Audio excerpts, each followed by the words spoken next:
আল্লাহ যখন যেভাবে রাখে বাস কোনো প্রকার আওয়াজ নাই। আলহামদুলিল্লাহ, আলহামদুলিল্লাহ, আলহামদুলিল্লাহ। আমরা তো বান্দা, মনে তো চাওয়া থাকতেই পারে। আমরা তো মানুষ, স্বপ্ন তো কিছু থাকতেই পারে। তো বলেন না আপনার সেই রবের কাছে যিনি কুন বললেই ফায়াকুন হয়ে যায়, কিন্তু বলার ধরনটা থাকবে এভাবে, আল্লাহ এই জিনিসটা আমার মন চাচ্ছে, কিন্তু কোনটা আমার জন্য ভালো হবে কোনটা খারাপ হবে আমি তো বুঝি না, আমি তো জানি না।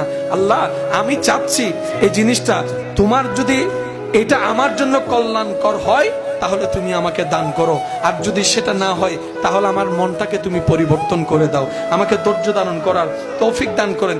দেখবেন আপনার ধৈর্যের নিয়ামত পাবেন, যেটা চাচ্ছেন সেটা কল্যাণকর হলে সেটাও পাবেন।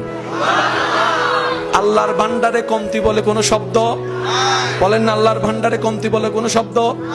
কমতি হচ্ছে আমাদের মনের ভিতরে, কমতি হচ্ছে আমাদের ঈমানের ভিতরে, কমতি হচ্ছে আমাদের আমলের ভিতরে, কমতি হচ্ছে আমাদের চাওয়ার ভিতরে, কমতি হচ্ছে আমাদের বিশ্বাসের ভিতরে, কমতি হচ্ছে আমাদের ধৈর্যের ভিতরে। কথা বলেন ঠিক কিনা?